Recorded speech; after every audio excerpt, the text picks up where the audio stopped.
Assalamualaikum warahmatullahi wabarakatuh. Nama saya Dr. Binti Sobri. Saya Nur Fatih Aisyah binti Nur Aiman. Saya Nur Aisyah binti Zulkifli. Kumpulan kami akan membentangkan 11 anjakan Pelan Pembangunan Pendidikan Malaysia dan implikasi Pelan Pembangunan Pendidikan Malaysia terhadap guru yang berjiwa pendidik.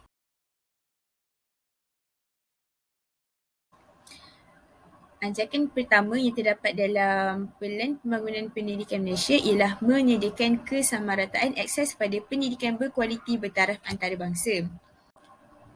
Perkara yang dilakukan oleh kerajaan dalam anjakan satu ini ialah menanda aras pembelajaran bahasa, matematik dan juga sains dengan standard antarabangsa. Murid ni akan diajar mengikut kurikulum yang telah digubal oleh Kementerian Pelajaran berdasarkan standard sistem pendidikan berprestasi tinggi. Setiap murid ni dia akan diajar asas literasi dan juga numerasi iaitu nombor yang merupakan kemahiran asas lah untuk pembelajaran yang akan digunakan pada masa hadapan. Murid ni juga akan diajarlah mata pelajaran sains yang dianggap sebagai bidang utama yang dapat meningkatkan ekonomi pada masa hadapan. Iaitu kemahiran Kementerian Pelajaran juga akan memantau pencapaian murid ni dalam pentaksiran antarabangsa seperti PISA dan TIMSS. PISA ni dia merupakan singkatan daripada Program International Student Assessment yang akan diadakan sebanyak 3 tahun sekali dan juga dilakukan untuk menguji penguasaan remaja berusia 15 tahun ni terhadap kepayaan membaca, sains dan juga matematik. TIPS ni adalah singkatan daripada Trans in International Mathematics and Science Study. Dijalankan 4 tahun sekali dan tujuannya adalah untuk mengkaji penguasaan pelajar antarabangsa ni dalam subjek matematik dan sains sahaja. Seterusnya ialah kerajaan melancarkan kurikulum standard sekolah menengah KSSM dan kurikulum standard sekolah rendah KSSR. Yang seperti kita tahu, kurikulum sekolah rendah dan menengah ni KSM dan KSR inilah yang digunakan pada zaman sekarang. Pada zaman dahulu sebelum wujudnya KSM dan KSSR ini digunakan ialah standard kurikulum yang digunakan ialah KBSM dan juga KBSR. KBSM ni ialah singkatan daripada Kurikulum Bersepadu Sekolah Menengah dan KBSR pula singkatan daripada Kurikulum Bersepadu Sekolah Rendah. Di sini, kurikulum sekolah rendah dan menengah ni akan disemak semula supaya ilmu pengetahuan serta kemahiran seperti pemikiran kreatif, inovasi dan juga kepimpinan ni dapat diimbangkan. Jadinya, pelajar itu tidaklah belajar fakta semata-mata. Kurikulum ini juga akan memberi penekanan kepada pembelajaran yang berpusatkan murid. Jadinya, guru ni hanyalah berfungsi sebagai pembimbing, manakala murid sendiri yang akan berdikari untuk mencari maklumat dengan lebih lanjut. Selain itu, kurikulum ini juga lebih menekankan kepada penyelesaian masalah, tugasan berdasarkan projek dan melaksanakan pentaksiran formatif.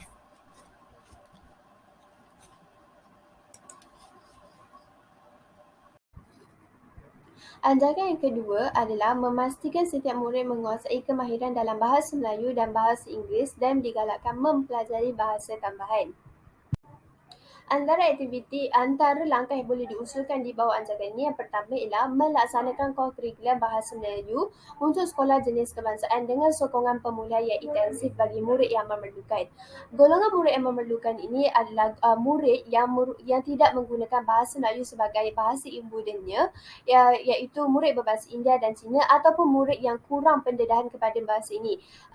Contohnya macam murid berbahasa India dan murid berbahasa Cina tadilah, bila mereka dekat sekolah mereka mesti akan ada juga bahasa Melayu macam dalam jadual waktu mereka. Cuma masa yang diberikan untuk mereka belajar bahasa Melayu dekat sekolah mereka mungkin masanya adalah terhad. Contohnya dalam seminggu mungkin 2 jam sahaja, kerana mereka lebih memfokuskan untuk belajar subjek yang menggunakan bahasa mereka. Jadi murid-murid ini sudah tentulah mereka kurang penguasaan berbanding dengan murid-murid yang berada di sekolah kebangsaan. Kita murid-murid yang berada di sekolah kebangsaan ni kan memang kita gunakan bahasa Melayu sebagai bahasa pengantar. Jadi penguasaan dekat sini nampak tak? Penguasaan antara murid yang dekat sekolah tadi tu, sekolah jenis dengan sekolah kebangsaan tu berbeza. Jadi kurikulum inilah yang memfokuskan untuk murid-murid tadi.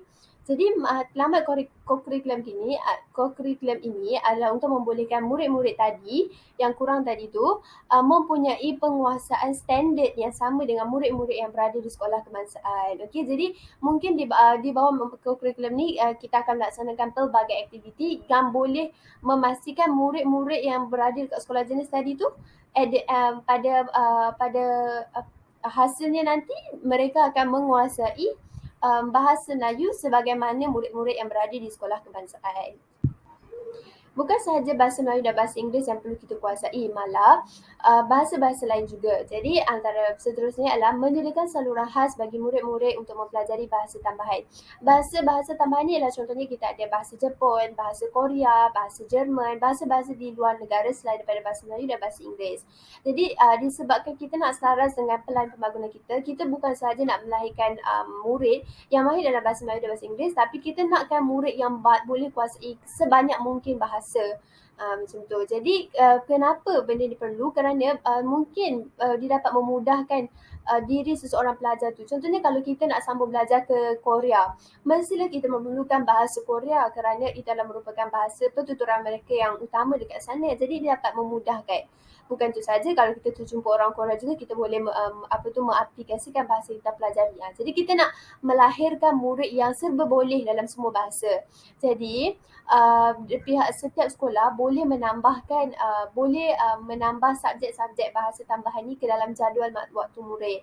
Macam kita tengoklah dekat sekolah menengah sekarang pun ada setengah murid yang diorang bukan sahaja ambil 7 subjek wajib tu, tapi diorang juga mengambil bahasa Cina sebagai bahasa tambahan.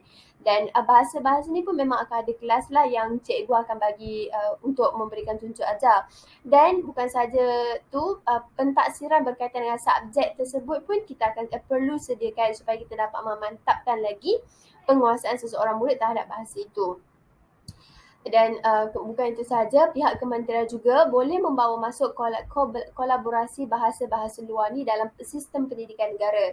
Contoh kan, sebagaimana kita boleh lihat dekat UiTM sekarang, mereka mengadakan kos sains, jurusan sains yang diorang belajar sains tapi diorang menggunakan bahasa Korea. Untuk belajar tu ada. Jadi contoh-contoh langkah-langkah macam ni lah yang boleh menerapkan dan boleh menyebabkan seseorang murid itu menguasai sesuatu bahasa tersebut. Okey, seterusnya anjakan yang ketiga iaitu melahirkan rakyat yang menghayati nilai. Okey, oleh itu kerajaan boleh mengukuhkan pendidikan agama Islam dan pendidikan moral dengan memberi tumpuan lebih kepada perpaduan dan mengukuhkan sefahaman yang erat antara murid. Okey, disebabkan inilah kerajaan telah melaksanakan KSSR bagi sekolah rendah, manakala KSSM pula bagi sekolah menengah, yang perlu disemak semula supaya setiap murid ini mereka dapat melibatkan diri dalam khidmat komuniti yang melibatkan pelbagai murid seperti murid India, murid Cina dan Melayu. Okey, oleh itu kurikulum pendidikan agama Islam dan kurikulum pendidikan moral yang terletak di bawah pelaksanaan KSSR dan KSSM ini kepada murid Islam dan murid-murid Islam perlu diperkukuhkan lagi dengan memberi tumpuan lebih supaya murid ini dapat memahami dan mengamalkan nilai-nilai murni yang terdapat dalam subjek mereka. Kerana dalam subjek pendidikan agama Islam dan pendidikan moral, subjek itu mereka lebih menekankan nilai murni yang setiap murid ini boleh menerapkan dan mengamalkan dalam diri. Okey, daripada itu murid ini mereka bukan sahaja dapat menghapuskan jurang antara perbezaan kaum, tetapi mereka dapat mengeratkan lagi hubungan perpaduan tanpa mengira bangsa dan agama mereka.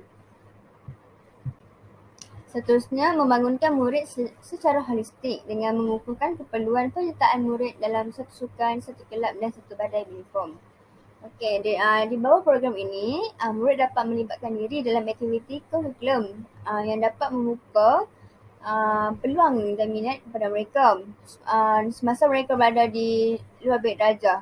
Kerana semasa mereka berada di dalam bilik darjah, mereka hanya menekankan tentang aspek pembelajaran semata-mata. Okey, di sini murid ni bukan sahaja mereka cemerlang dalam bidang pembelajaran tetapi dalam bidang sukan mereka dapat seimbangkan juga.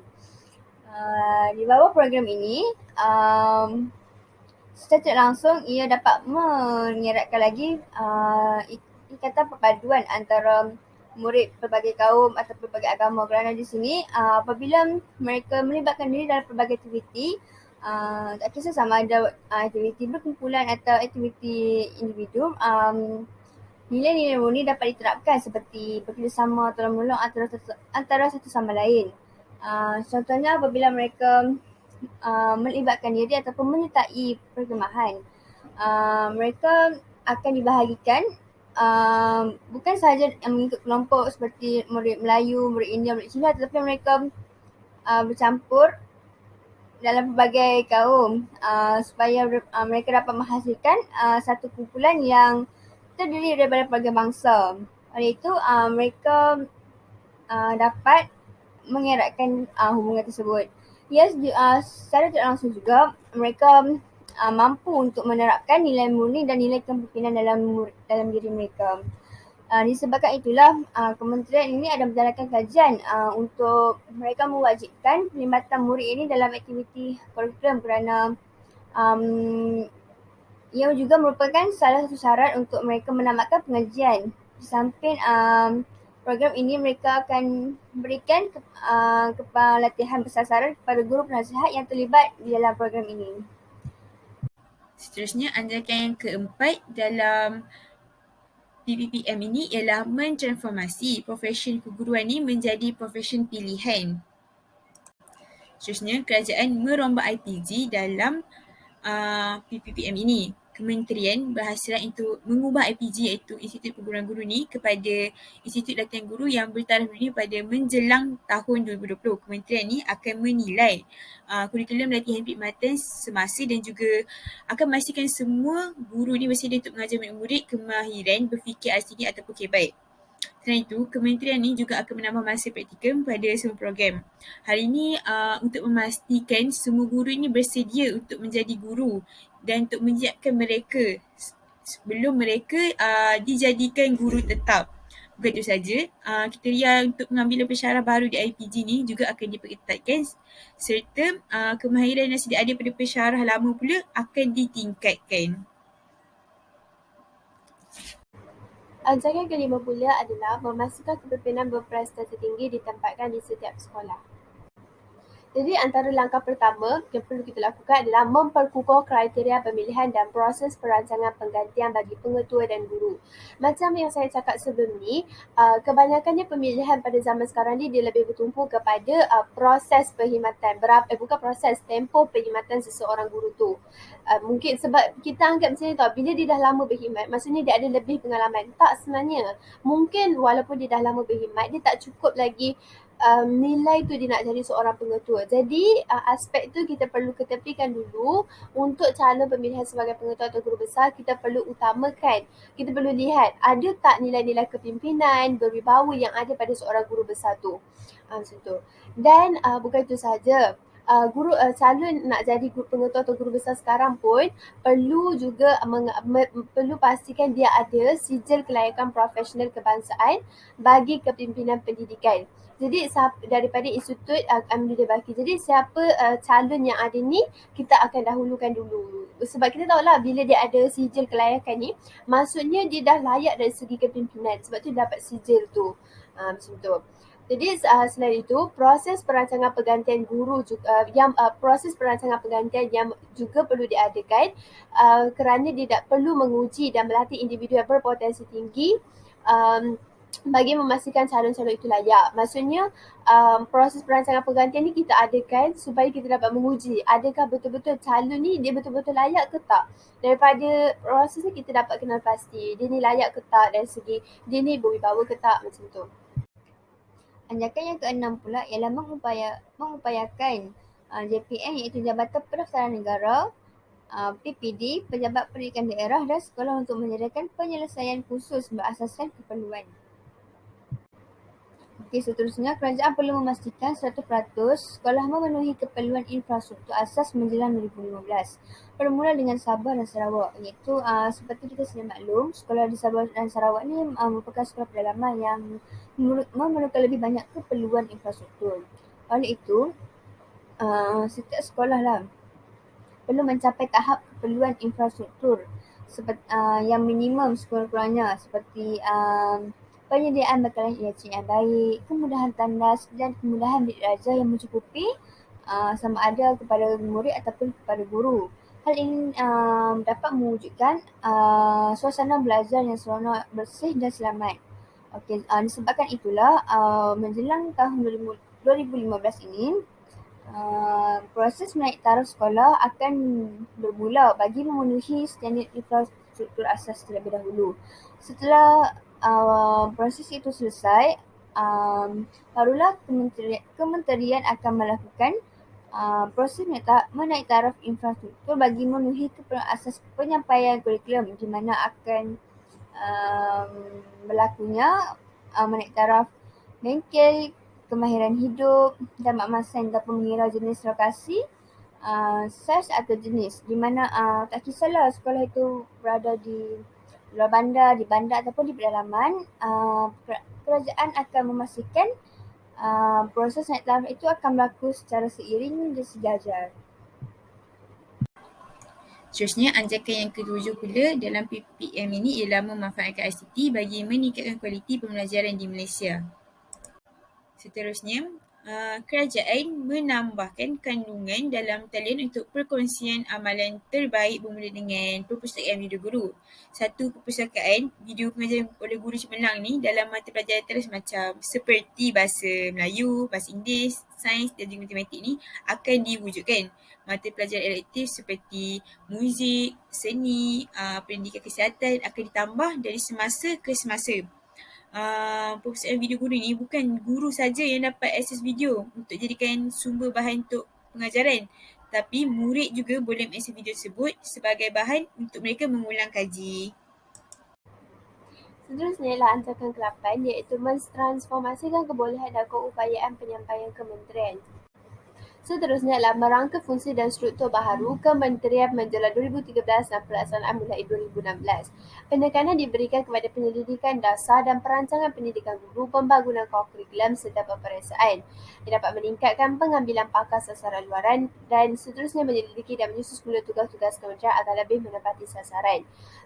Sama juga seperti tadi, cuma kita akan susun semula, pihak kementerian akan susun semula tugas-tugas pihak-pihak atasan ni. So, kalau kita macam JPN ke PPD ke, apa yang sepatutnya diorang buat. Kita kecilkan skop apa yang patutnya PPD buat, apa yang patut JPN buat. Dan kita akan memberikan penekanan terhadap perancangan pendidikan guru dan pembangunan kurikulum serta peperiksaan. Seterusnya, ajakan yang ke-9 iaitu bekerjasama dengan ibu bapa, komuniti dan sektor swasta secara meluas. Okey, di sini kerajaan boleh melengkapkan setiap ibu bapa ni bagi membantu pembelajaran anak mereka melalui saranan pelibatan ibu bapa dan akses dalam talian kepada kemajuan anak di sekolah. Okey, di sini bermaksud bukan sahaja ibu bapa yang boleh membantu guru dalam menghasilkan kemajuan anak mereka, tetapi akses dalam talian juga dapat memberi kemajuan kepada anak mereka di sekolah. Okey, di sini ibu bapa perlulah memberi kerjasama kepada pihak sekolah, iaitu ibu bapa perlu bekerjasama dengan pihak sekolah untuk membantu anak mereka dengan memastikan anak mereka itu menepati masa ketika berada di sekolah, iaitu di sini secara tidak langsung dapat mendidik anak mereka supaya menjadi lebih disiplin dan menepati waktu. Manakala di rumah pula, ibu bapa lah yang perlu menjadi tonggak utama dalam membina kemahiran literasi dan numerasi dalam diri anak-anak mereka, iaitu seperti kemahiran membaca, menulis ataupun melibatkan pengiraan nombor. Okey, seterusnya penyediaan asas dalam talian juga merupakan alat sokongan ataupun alat yang dapat membantu ibu bapa dalam memberi kemajuan kepada anak-anak mereka melalui pentadbiran berasaskan sekolah ataupun kemasaan.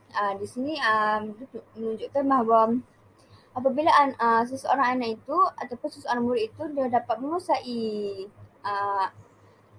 teknologi dalam talian ni bukan sahaja dapat memberi kemajuan kepada anak mereka dalam bidang pembelajaran, tetapi mereka juga dapat menguasai ataupun dapat mengembangkan minat mereka juga dalam bidang ICT. Anjuran ke-10 pula ialah memaksimumkan keberhasilan murid bagi setiap ringgit. Perkara pertama yang dilakukan oleh kerajaan dalam anjakan 10 ini ialah mengaitkan setiap program kepada keberhasilan murid yang jelas dan merasional program berimpak rendah pada setiap tahun. Setiap program yang dijalankan oleh kementerian ini akan dikaitkan dengan sasaran yang telah ditetapkan. Pihak kementerian, JPN dan juga PBD ini dia akan lakukan kajian semula pada setiap tahun untuk menilai dan analisis kejayaan program yang telah dijalankan. Maksudnya di sini mereka ni akan buat kajian sama ada program yang telah dijalankan oleh kementerian ni mencapai matlamat atau tidak. Dan seterusnya pemberian dana dan juga bajet untuk tahun yang seterusnya pula akan bergantung kepada hasil program yang dilaksanakan. Jadinya jika program yang telah dilaksanakan pada tahun tersebut berhasil dan berjaya, jadinya dana dan bajet akan diberikan untuk menjalankan program yang sama untuk tahun yang berikutnya. Melalui peningkatan bajet ni, risiko dan beban inisiatif serta kewangan yang dihadapi oleh guru dan sekolah ni dapat dikurangkan. Jadinya dana dan bajet yang disalurkan kepada sekolah ni dapat digunakan dengan sebaik mungkin. Akhir sekali adalah anjakan yang ke-11, iaitu meningkatkan ketulusan untuk kebertanggungjawabaan awam secara langsung. Akhir sekali adalah melaksanakan semakan komprehensif pada 2015, 2020 dan 2025. Semakan komprehensif ini adalah semakan secara berkala yang akan dilakukan bagi melihat pencapaian yang telah dicapai dalam pelan pendidikan. Sama lebih kurang macam tadilah. Yang tadi tu kita sediakan laporan. Yang ni kita akan mengadakan semakan. Semakan secara komprehensif. Mana-mana pihak juga boleh memberikan input melalui dialog nasional berkenaan dengan pelaksanaan sistem pendidikan ini dan pandangan mereka terhadap tindakan yang boleh diambil oleh kementerian bagi menangani apa-apa masalah. Maksudnya semakan secara komprehensif ni bukan sahaja kita dapat lihat melalui laporan tadi, tapi melalui suara-suara rakyat yang kita dengar melalui dialog nasional. Melalui dialog nasional tu diorang boleh menyatakan diorang boleh memberikan pandangan mereka kalau ada apa-apa kesalahan ke atau apa-apa yang nak kementerian tambah baik ke, macam tu. Pihak kementerian akan menjalankan kajian tinjauan nasional juga sebagai satu inisiatif lain untuk mendapatkan input daripada pihak berkaitan sekiranya dasar utama yang diperlukan tidak dijadualkan pada tahun semakan. Jadi maksudnya ini adalah salah satu cara lain bagi kementerian untuk mendapatkan input juga. Implikasi Pelan Pembangunan Pendidikan Malaysia terhadap guru yang berjumpa pendidik yang pertama ialah mempunyai wawasan. Setiap guru ni dia hendaklah ada wawasan untuk mentransformasikan pelbagai aspek pendidikan, mempunyai pemikiran aras yang tinggi dan juga mampu untuk melakukan inovasi bagi menghasilkan murid dan sekolah yang cemerlang. Selain itu, guru ni juga haruslah ada sifat amanah dan diri supaya dapatlah bentuk anak murid yang akan berjasa pada negara pada masa akan datang. Jika ingin jadikan anak murid ni seorang yang berilmu dan berkemahiran, guru itu sendiri perlu meningkatkan ilmu serta kemahirannya terlebih dahulu. Seterusnya, implikasi terhadap guru dalam pengurusan pengajaran dan juga pembelajaran. Guru ini perlulah dapat merancang dan juga melaksanakan proses pengajaran dan pembelajaran iaitu PDP dengan memastikan matlamat dan objektif yang telah ditetapkan tu dapat dicapai. Seorang guru tu dia boleh dikatakan seorang yang profesional jika mereka ni dapat corakkan kualiti pengajaran, boleh susun organisasi pembelajaran, juga dapat memeriahkan, menyeronokkan suasana di dalam bilik belajar. Untuk capai kecekapan dalam pengurusan pengajaran dan pembelajaran ni, guru ni dia hendaklah mempunyai sifat kebijaksanaan dalam untuk merancang aktiviti PDP, kawal aktiviti yang dilakukan dalam kelas bersama-sama dengan murid, bimbing murid ketika melakukan aktiviti tersebut. Lepas seterusnya memberi dorongan kepada murid-murid serta membuat penilaian terhadap hasil kerja murid. Bukan itu saja, guru itu juga perlulah berusaha untuk memperkembangkan potensi dan pencapaian murid dari pelbagai aspek pada tahap yang memberangsangkan. Implikasi seterusnya adalah pembangunan profesionalism. Guru perlu melengkapkan diri dengan pelbagai khazanah ilmu mengikut perubahan semasa dunia di samping menguasai pelbagai teknik dan kaedah pembelajaran yang sesuai dan menarik mengikut situasi semasa dengan bersifat holistik, kreatif dan inovatif. Anjakan-anjakan ini dia memberikan impak kepada guru, maksudnya seseorang guru tu dia perlu melengkapkan diri dia dengan pelbagai khazanah ilmu mengikut peredaran masa. Macam saya cakaplah, pada masa dahulu mungkin guru-guru ni tak berberak, maksudnya tengok dulu kan tak ada tahu wabak penyakit-penyakit macam COVID ni. Tapi sekarang ada. Jadi kan guru-guru pada masa sekarang mestilah dia kena macam lebih ilmu tahu pasal COVID. Macam dia kena bagi tahu murid apa yang kita perlu lakukan. Jadi apa yang langkah-langkah untuk mengelakkan penyakit-penyakit. Nampak tak? Dia perlu sentiasa melengkapkan diri dia dengan ilmu mengikut peredaran masa. Sebab murid ni, kita akan mengajar murid ikut peredaran masa tersebut. Tak bolehlah kita kaitkan, kita nak kaitkan sesuatu tu benda yang berlaku dulu boleh, tapi kita kena juga kaitkan murid dengan apa yang berlaku kat persekitaran diorang sekarang ni. Bukan tu sajalah, guru ni dia perlu sentiasa tambahkan ilmu juga untuk dia memperkembangkan kemahiran dia. Macam dia cakap tadi, dia dah jadi guru bahasa Inggeris, tapi dia masih perlu melengkapkan diri dia dengan kursus-kursus yang bertaraf antarabangsa. Kenapa? Untuk memperdalamkan lagi, memperkembangkan lagi dia punya kemahiran.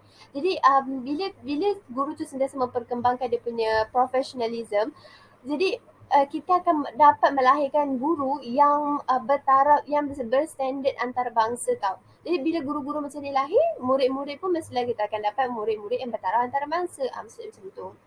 Seterusnya, guru juga perlu sentiasa mengembangkan kemahiran dan melakukan ancakan minda melalui kursus-kursus macam yang saya terangkan tadi lah. Dan akhir sekali, guru harus mempunyai keluasan pedagogi yang membolehkan keberhasilan murid-murid yang berkebolehan dalam semua benda.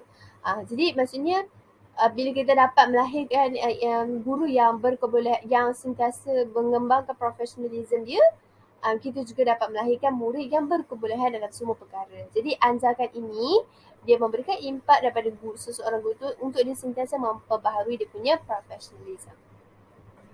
Seterusnya, impak yang seterusnya adalah menjadi suri teladan. Berdasarkan ancakan ini juga dia memberikan impak kepada guru supaya guru tu dia menjadi suri teladan yang sempurna kepada anak-anak. Seperti yang kita tahu, guru ni dia ibarat ibu bapa yang kedua setelah ibu bapa kandung kepada murid. Sebab kenapa? Sebab murid-murid ni dia akan menghabiskan masa kira-kira macam 1/4 daripada masa seharian tu dia berada di sekolah. Jadi memang banyak masa bukan saja dengan ibu bapa dia, malah masa yang kedua terbanyak mereka adalah bersama guru. Jadi dekat sekolah lah guru perlu memberikan pendidikan yang betul, pendidikan yang menerapkan nilai-nilai.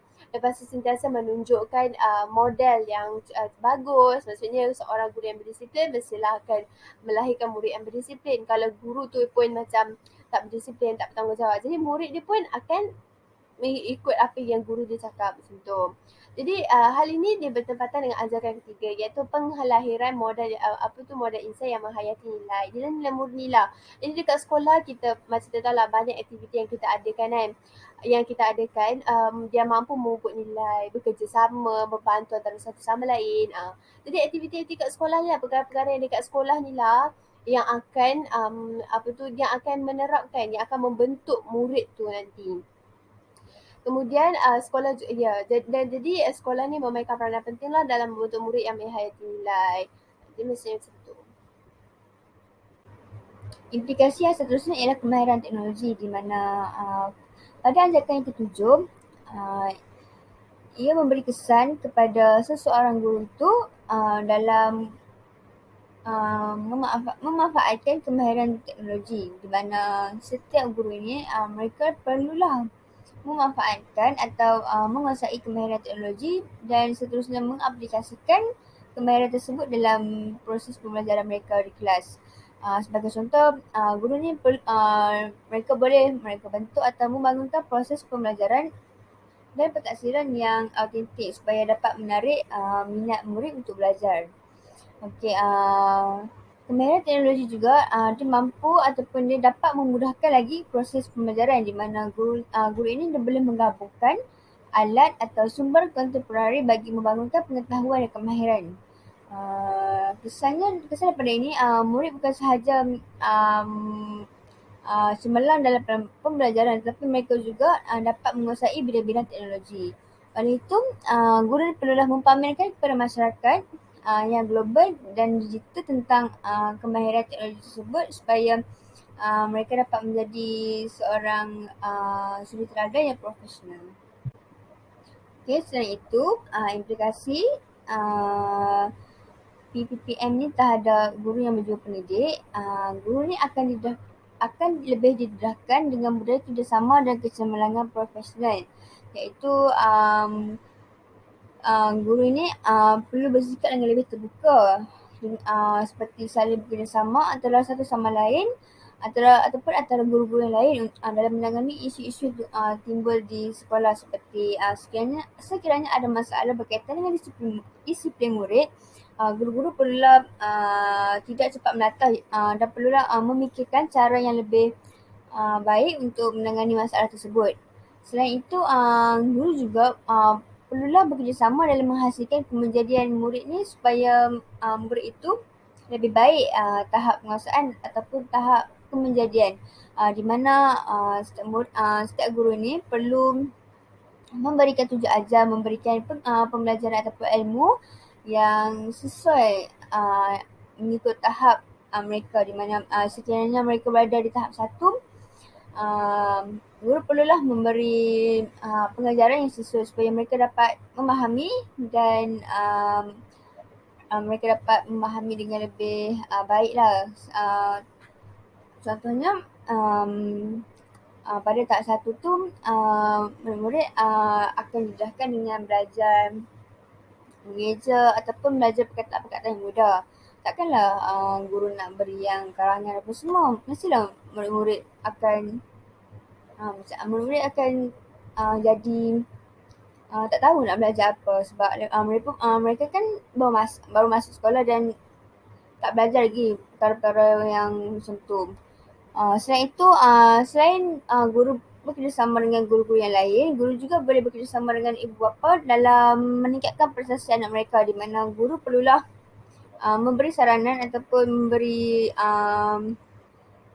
cadangan kepada ibu bapa supaya ibu bapa ni lebih memantau apa aktiviti anak mereka di rumah, sama ada anak mereka tu belajar, bermain telefon ataupun sebagainya. Hal ini secara tak langsung dapat bukan guru sahaja yang boleh mendidik, tetapi ibu bapa juga memainkan peranan yang sama.